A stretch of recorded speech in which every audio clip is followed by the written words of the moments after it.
Assalamualaikum warahmatullahi wabarakatuh.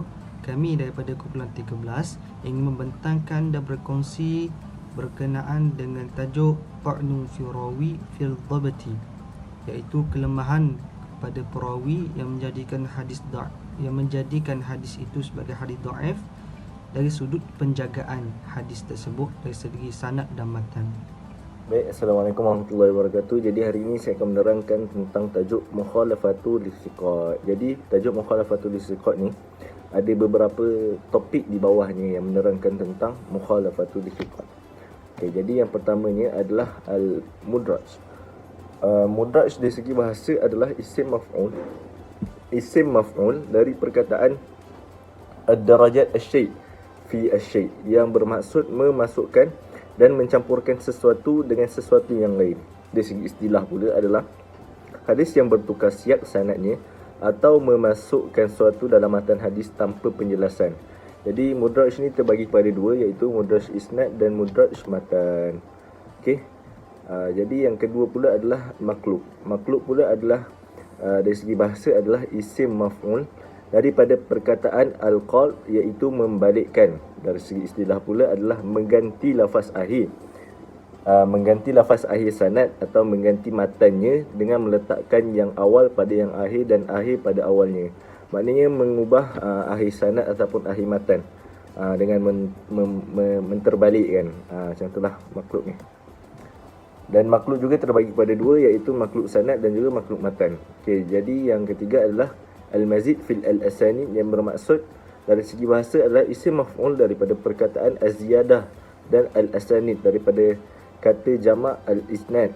Dan dari segi istilah pula tambahan seorang perawi di tengah-tengah sanad sehingga menampakkan sanad itu bersambung. Jadi kita menambah perawi menampakkan sanad itu bersambung. Itu maksud mazid fil al-asanid. Okey, jadi seterusnya adalah al-muttarib.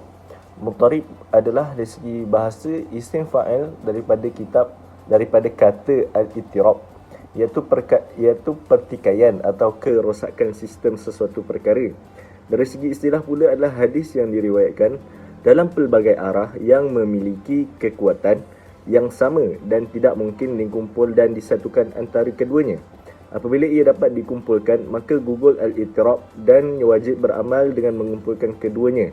Dan apabila mungkin ditarjih satu riwayat ke atas riwayat yang lain, maka wajib beramal dengan riwayat yang lain. Jadi muttarib ni juga terbagi kepada muttarib al-isnad dan juga muttarib al-matan. Okey. Right. Jadi seterusnya adalah musahif. Dari segi bahasa adalah isim maf'ul daripada kata at-tashif, iaitu kesalahan pada tulisan. Dari segi istilah, hadis yang memperolehi perubahan kalimat yang berbeza dengan apa yang diriwayatkan oleh para siqah daripada secara lafaz maupun secara makna. Maknanya orang lain riwayatkan perkataan tu lain, tapi dia pula meriwayatkan hadis tu dengan perkataan yang lain. Itu maksudnya musahif ni. Dan musahif juga terbagi kepada 4 bahagian. Tasrif pada sanad, pada matan, pada penglihatan dan juga pada pendengaran. Seterusnya adalah syaz. Syaz adalah isim maf'ul dari kata syaz yang bererti menyeleweng atau asing. Dari segi istilah hadis yang diriwayatkan oleh siqah yang menyalahi siqah yang lain, yang lebih kuat daripadanya, sama ada lebih dhabit atau lebih banyak turuk yang menguatkannya dan lain sebagainya. Maknanya syaz ni seorang yang siqah tapi meriwayatkan suatu hadis yang berbeza dengan kelompok siqah yang lain ataupun berbeza dengan orang yang lebih siqah daripada dia. Macam itulah maksud syaz ni. Syaz terbagi pada sanad dan juga matan. Okey, dah itu sahaja daripada saya tentang Mukhalafatul Lissiqat. Jadi seterusnya saya akan menyambung pembintangan ini dengan tajuk Kasratul Ghaflah, iaitu maksud dia banyaknya kecuaian yang terdapat pada perawi. Terlebih dahulu saya akan menerangkan maksud Kasratul Ghaflah. Di sini saya akan menerangkan ta'rifnya, iaitu wal hadis alladhi fi isnadihi rawin fakhsha ghalatihi aw kasratil ghaflatihi aw zahril fasiqihi.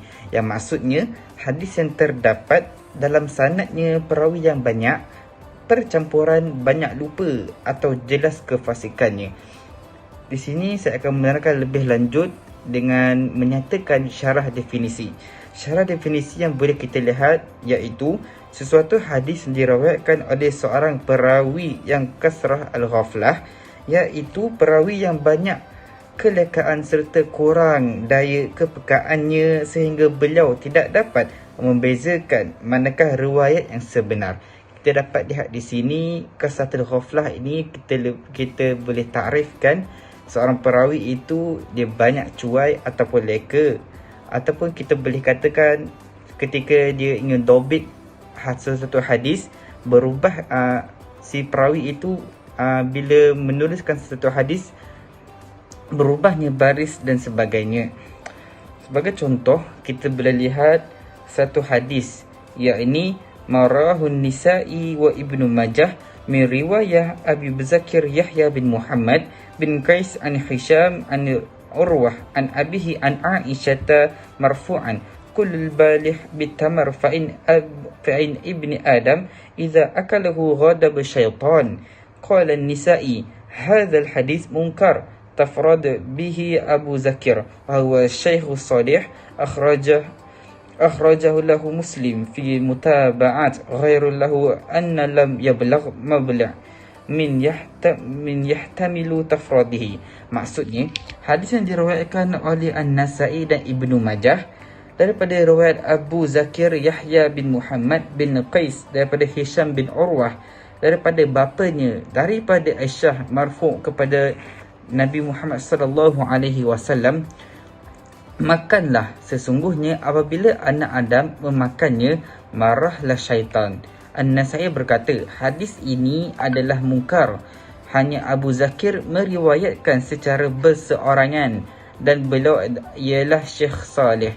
Muslim mengeluarkan hadisnya dalam kitab Al-Mutaba'at, tetapi beliau tidak sampai ke tahap.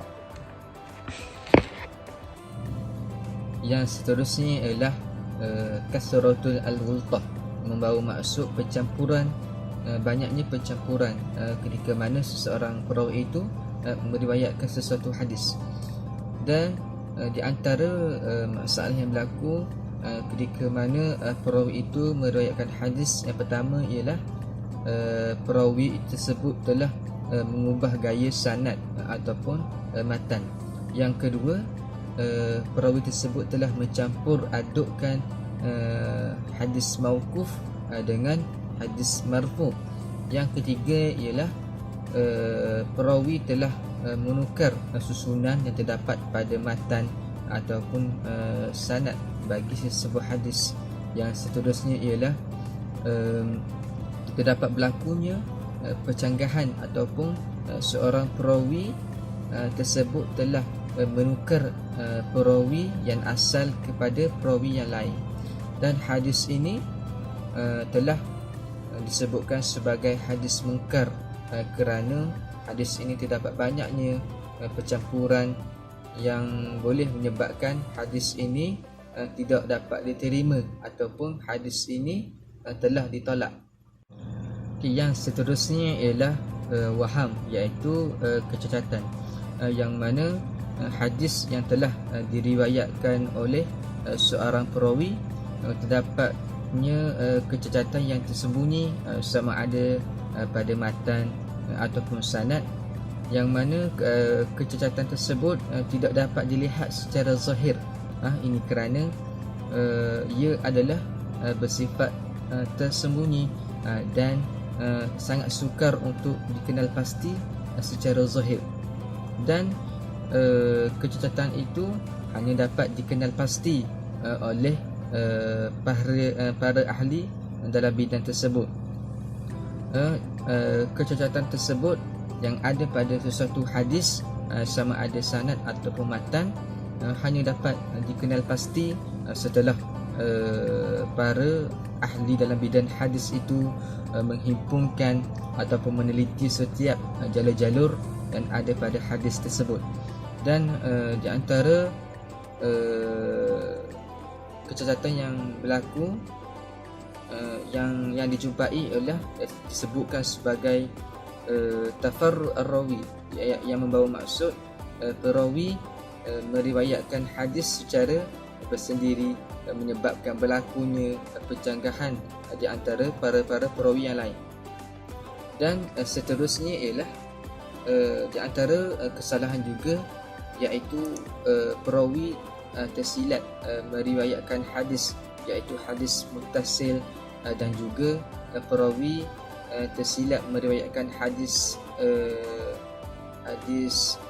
mauquf kepada hadis marfu' dan juga sebagainya. Saya akan bentangkan tajuk Su'ul Khafzi.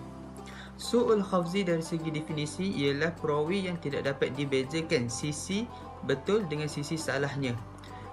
Dari segi syarak definisi pula ialah sesuatu hadis yang diriwayatkan oleh seorang perawi yang dihukumkan sebagai sayyi al-hifz dalam konteks disiplin al-jar wal al-ta'dil, iaitu seorang perawi yang terkenal penyakit lupanya atau su'ul hifzi, yang bermaksud ketetapan dan kesilapannya dalam meriwayatkan hadis adalah sama banyak. Okey, seterusnya ialah Tori'un. Tori'un dari segi definisi pula berlaku buruk hafazan kepadanya kerana sebab-sebab tertentu. Mungkin disebabkan usianya yang lanjut, yang tua, atau hilang penglihatan, atau terbakar kitab-kitabnya. Perawi ini dinamakan al-muttalaq. Syarah definisi terbahagi kepada 3, iaitu periwayatan berlaku sebelum ihtilat dan telah dipastikan perkara itu, maka riwayat itu diterima. Yang kedua pula, periwayatan yang berlaku selepas ihtilat, maka ia ditolak. Dan yang terakhir pula ialah tidak dapat dipastikan bila periwayatan itu berlaku, sama ada sebelum atau selepas berlaku ihtilat, maka hendaklah tawakuf, tangguh terhadap periwayatan itu sehingga dapat dipastikan. Okey, saya akan teruskan dengan Daimun. Daimun dari segi definisi ialah berlaku buruk hafazan kepada perawi sejak dari awal kehidupannya, dan perkara itu lazim dengan dirinya dalam setiap keadaannya, dan riwayat perawi ini tertolak. Okey, itu saja daripada saya. Sekian, terima kasih. Assalamualaikum warahmatullahi wabarakatuh.